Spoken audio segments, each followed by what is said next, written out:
Sir నమస్కారం sir. నమస్తే అండి. సార్ హీరో 'నాని' గారి అప్‌కమింగ్ ఫిల్మ్ 'ది ప్యారడైజ్' సంబంధించి రీసెంట్‌గా గ్లింప్స్ అయితే రిలీజ్ చేస్తారు. అయితే మేజర్‌గా సార్ ఈ 'ప్యారడైజ్' అనే టైటిల్ పెట్టడం వెనుకున్న రీజన్ ఏంటి? అంటే గ్లింప్స్ చూస్తుంటే కాకుల కథలు అని అంటున్నారు. అంటే ఎవరా కాకులు? వాళ్ళకున్న ఆ స్టోరీస్ ఏంటి? ఏం చెప్పబోతున్నారు ఈ సినిమాలో అని చెప్పేసి ఒక చర్చ అయితే జరుగుతుంది. మరి సినిమాకి సంబంధించి మీరేం చెప్తారు సార్? 'పారడైజ్' అనే టైటిల్ యాప్ట్‌గానే పెట్టారు. హ్మ్. ఎందుకు అలా అనాల్సొస్తుందంటే 'త్రిశంకు స్వర్గము' అని మనకొక కాన్సెప్ట్ ఉంది హ్మ్. పురాణాల్లో. ఈ 'త్రిశంకు స్వర్గం' విశ్వామిత్ర సృష్టి అంటారు.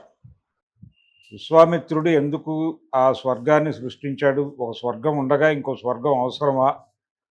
అనే చర్చ. ఈ చర్చలో స్వర్గం అనేది కొంతమందికి నిషిద్ధము అనేటువంటి పరిస్థితి ఈ త్రిశంకుడి విషయంలో జరుగుతుంది. హ్మ్. త్రిశంకుడిని సశరీరుడిగా స్వర్గానికి పంపించే ప్రయత్నం చేస్తాడు ఈయన. హ్మ్. దాన్ని స్వర్గం అంటే దేవేంద్రుడు అంగీకరించడు. అంగీకరించకపోవడంతో గొడవ మొదలవుతుంది. గొడవ మొదలయ్యి దాన్ని క్యాస్ట్ ఇష్యూగా మాట్లాడే ప్రయత్నం చేస్తాడు ఆయన. ఎవరు? విశ్వామిత్రుడు. మాట్లాడుతూ అంటే ఇతన్ని శపిస్తాడు వశిష్ఠుడు. నువ్వు చాండాల జన్మెత్తు గాక అని శపిస్తాడు. ఆ శపించినప్పుడు ఈయన శపించడానికి చాండాల జన్మే దొరికినదటయ్యా అని మొదలుపెట్టి రకరకాలుగా వశిష్ఠుడి మీద విమర్శ చేస్తాడు. అందులో భాగంగా మాదిగ కన్య అరుంధతిని మగువని చేసుకున్నది సమాజానికి మసిపూయటానికేనటయ్యా అంటాడు. అలాగే సంస్కర్తని అనిపించుకోవటానికేనటయ్యా అంటాడు అని వశిష్ఠుడి మీద తీవ్రమైనటువంటి విమర్శ పెట్టి, మీ స్వర్గం కొంతమందికే అని మీరు డిసైడ్ అయినప్పుడు మేము ఆల్టర్నేటివ్ స్వర్గం నిర్మించుకుంటాం. ఈ ఆల్టర్నేటివ్ స్వర్గంలో అందరూ సమంగానే ఉంటారు. ఒక రకంగా సామ్యవాద స్వర్గం అది అని అక్కడ ఈ చర్చ నడుస్తుంది. అందుకని ఆయన త్రిశంకు స్వర్గం పేరుతో ఒక సృష్టి చేస్తాడు. తన తపో మహిమ, తన తప్పు బలం అంతా అలా వినియోగించేస్తాడు ఆయన. ఎప్పుడైతే ఈ తపో బలం అంతా వినియోగించేశాడో ఆయన ఒక నిస్తేజుడైపోతాడు. ఆ తర్వాత ఆయన తిరిగి ఈ తపో సంపదని తిరిగి సంపాదించుకోవటానికి మళ్ళీ తపస్సు కూర్చోవటం, అలా ఆ తపస్సు భంగం చేయటానికి దేవేంద్రుడు మేనకని పంపించటం అలా నడుస్తుంది ఆ కథ. అయితే ఈ త్రిశంకు స్వర్గము నిర్మాణము అనే కాన్సెప్టే ఈ స్వర్గము అని ఏదైతే ఉందో అక్కడ కొంతమందికే ఆధిపత్యం, మిగిలిన వాళ్ళకి ఎంట్రన్స్ లేదు అనే దాని దగ్గర గొడవ మొదలవుతుంది. మొదలై మీరు ఎలో చేయనటువంటి బడుగు బలహీన వర్గాలందరికీ నా స్వర్గం ఉంటుంది అనేది ఆయన చెప్తాడు. అలా త్రిశంకు స్వర్గం అని ఒకటి మన పురాణాల్లో రెఫరెన్స్ ఉంది. ఇది కూడా మా స్వర్గాన్ని మేమే నిర్మించుకుంటాం అని విశ్వామిత్రుడు ఏ కాన్ఫిడెన్స్తో అయితే అన్నాడు, అదే కాన్ఫిడెన్స్తో ఈ కింది కులాలని అణగదొక్కుతున్నటువంటి కులాల మీద యుద్ధం ప్రకటించినటువంటి హీరో మా స్వర్గాన్ని మేమే నిర్మించుకుంటాం అని ఉండొచ్చు కదా సినిమాలో. అందుకని ఆ కోణంలో ఒకవేళ ఆలోచించి ప్యారడైజ్ అనేటువంటి టైటిల్ ఖాయం చేసి ఉండొచ్చు.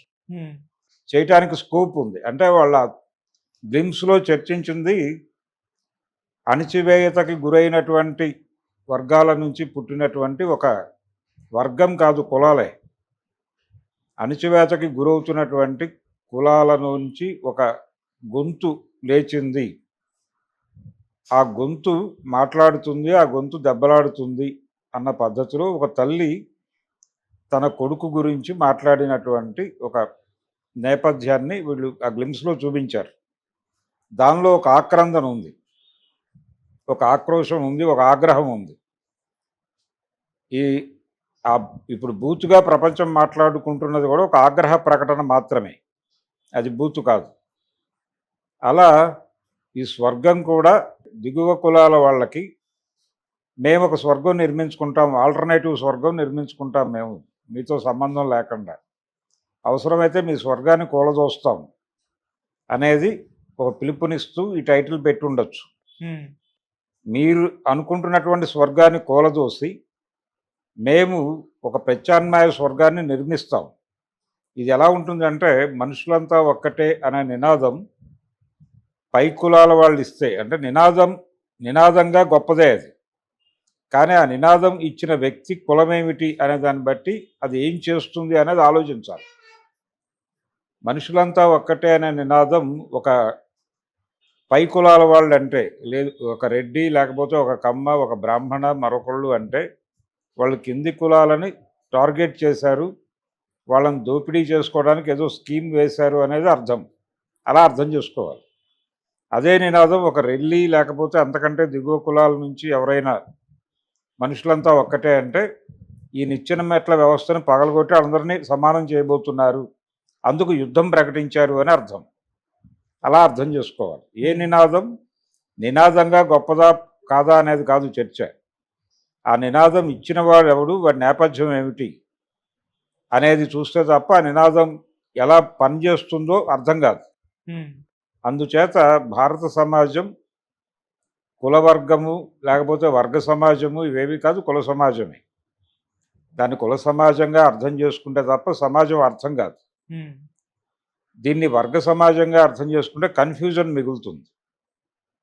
కాబట్టి దీన్ని ఈ సినిమాలో చెప్పదలుచుకుని ఉంటే డైరెక్టర్ అలా చెప్పదలుచుకున్నప్పుడు మాత్రమే ఈ ఈ వాళ్ళు పెట్టినటువంటి ఇదేదైతే ఉందో హెవెనా ఏమిటి పెట్టారు, ప్యారడైజ్ అన్నారు. ఆ paradise or heaven whatever it may be, అది ఏదైనా వర్కౌట్ అవుతుంది. స్వర్గం, ఆ స్వర్గాన్ని జస్టిఫై చేసుకోవచ్చు, నో ప్రాబ్లం. ఈ కథ okay. Thank you so much sir. Thank you.